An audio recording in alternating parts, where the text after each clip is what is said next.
Halo semuanya, bertemu lagi dengan saya Samsul. Di sini kami dapatkan tugas untuk bagaimana menceritakan rencana aksi nyata kami. Kami sedang berada di Hotel Golden Place dan saya sudah bersama dengan seorang kepala sekolah luar biasa.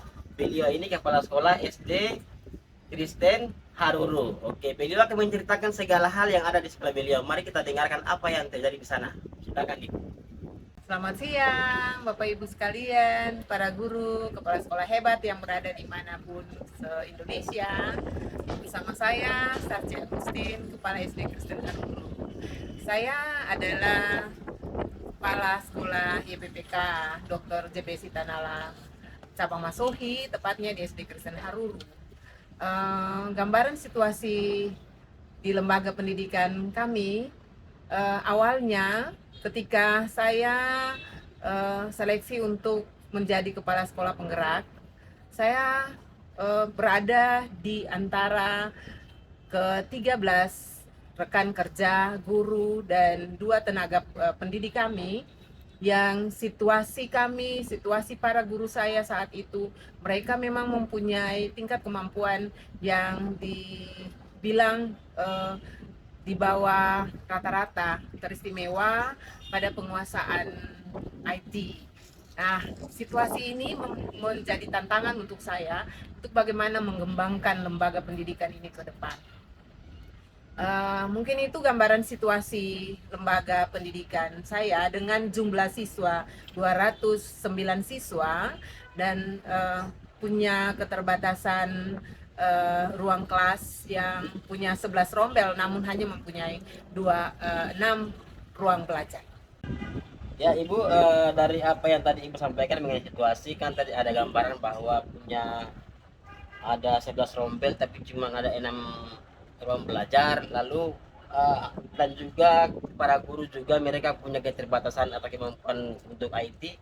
Dari situasi ini, apakah ada aksi-aksi yang dapat dilakukan di sekolah Ibu untuk mengatasi hal ini? Iya, baik Pak Sam. Jadi aksi yang saya lakukan, awalnya saya belajar di platform Merdeka Mengajar. Saya belajar di platform Merdeka Mengajar.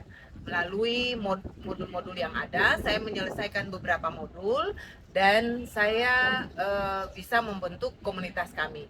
Saya sebagai penggeraknya. Nah, setelah terbentuknya komunitas belajar, saya punya ketua komunitas yang namanya Ibu Tirsa Sopakua. Beliau juga merupakan salah satu tenaga honorer yang dengan segala kemampuannya bisa membantu saya dan teman-teman yang lain lewat komunitas kami. Kami membuat eh, berapat bersama, kami melakukan diskusi bersama para guru, kemudian kami melihat segala kebutuhan-kebutuhan mereka, analisis segala kebutuhan mereka yang mereka perlukan dalam proses-proses pembelajaran, sehingga kami duduk bersama, kami membuat program pada komunitas kami. Program kami awalnya itu kami buat dengan nama program Sabtu Belajar. Sabtu Belajar itu awalnya kami siswa diliburkan hari Sabtu itu awalnya beberapa saat kami meliburkan siswa dan proses belajar kami dari pukul 8 sampai dengan pukul 2 siang. Setelah itu kami kembali melakukan refleksi dan evaluasi. Ternyata untuk hari Sabtu saja tidak bisa mencukupi dan mengakomodir waktu untuk kami bisa menjawab semua kebutuhan-kebutuhan yang diperlukan oleh para guru. Nah, kami kembali lagi membuat berdiskusi dan membuat program lanjutan dengan Jusaber, Jumat Sabtu Belajar.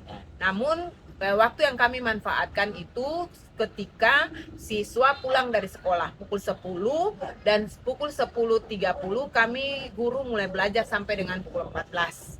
Nah, kami bersama ketua komunitas dan para guru kami membuat program-program untuk pelaksanaan kegiatan Jumat Sabtu Belajar. Nah, dari hasil analisis kebutuhan guru, kami membuat program sesuai dengan kebutuhan. Nah, itulah yang dapat kami lakukan untuk menjawab tantangan tadi. aksi yang kami buat. Ya, Ibu tadi kan untuk menjawab tantangan ini Ibu telah melakukan aksi dalam bentuk pembuatan kumbel, terus ada programnya itu cuma belajar, kemudian demi meningkatkan kualitas guru-gurunya. Nah, dari sini apakah ada narasumber-narasumber dari luar yang diambil sebagai pelatih para guru-guru ini ataukah dari Ibu sendiri sebagai kepala sekolah?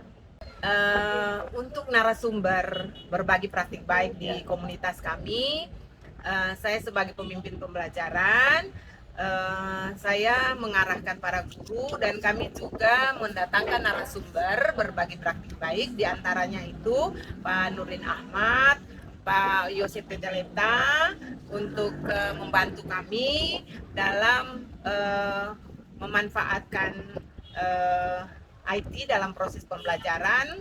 Kami memulai dari hal-hal yang sederhana, Pak. Dimulai dari bagaimana kami membuat soal-soal asesmen, baik itu asesmen formatif maupun asesmen sumatif pada Google Form. Itu yang kami manfaatkan pertama, Pak, dan sampai pada asesmen akhir. Kami menggunakan itu dan guru-guru sudah bisa menggunakannya. Kemudian kami lagi belajar ke hal yang lebih menambah wawasan guru lagi sesuai dengan program-program kami tadi. Kami mengajarkan guru untuk bagaimana membuat hal-hal misalnya di Canva, pemanfaatan Canva bagi proses belajar di kelas sehingga anak-anak juga sudah bisa memanfaatkan Canva saat mereka melakukan tugas-tugas mereka. Narasumber yang kami datangkan ke sekolah kami itu adalah merupakan guru-guru penggerak dan pengajar praktik,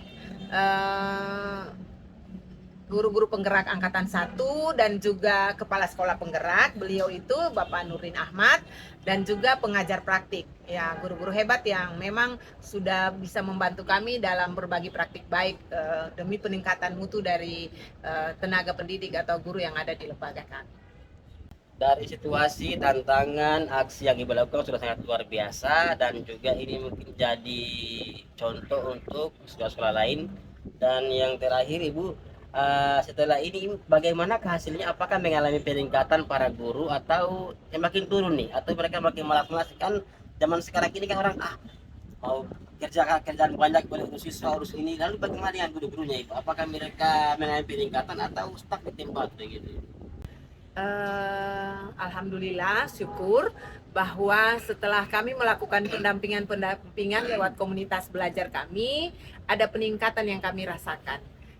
Pada saat proses asesmen dan asesmen akhir, asesmen sumatif, kami semua sudah bisa melakukannya dengan menggunakan Google Form yang dimanfaatkan oleh semua siswa, walaupun dengan menggunakan hanya 15 buah Chromebook.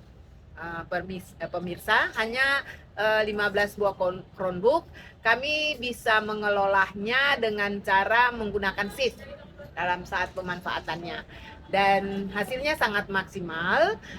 Dan juga salah satu tambahan bahwa kemarin itu kami juga sudah terlibat dalam salah satu sekolah sasaran untuk sekolah sasaran Google untuk Kabupaten Maluku Tengah. Kami bersebelas sekolah, diantaranya sekolah kami. Nah, ini merupakan salah satu support bagi kami untuk terus memacu diri, untuk terus belajar bagaimana membuka diri, merefleksikan diri, untuk menerima masukan, menerima pelajaran berharga dari praktik-praktik baik yang dilakukan baik oleh teman-teman guru di lembaga kami, teman-teman guru yang berbagi praktik baik itu guru-guru penggerak maupun kepala-kepala sekolah penggerak yang punya kapasitas dan punya kelebihan yang bisa saling berbagi kepada kami. Mungkin itu yang bisa saya sampaikan. Salam dan bahagia. Terima kasih. Sukses selalu BGP.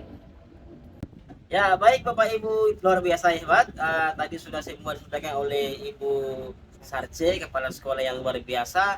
Beliau mampu melihat potensi yang ada pada guru-gurunya, dari yang tadinya tidak tahu menjadi luar biasa, bahkan menjadi sekolah percontohan di Maluku Tengah. Itu merupakan sebuah pencapaian yang luar biasa, dan ini pun bagi kita semua guru-guru tidak harus pencapaian yang menjadi sebuah kepuasan yang sudah, tapi kita terus belajar sepanjang hayat. Oke, demikian. Salam guru-guru hebat, salam BGP.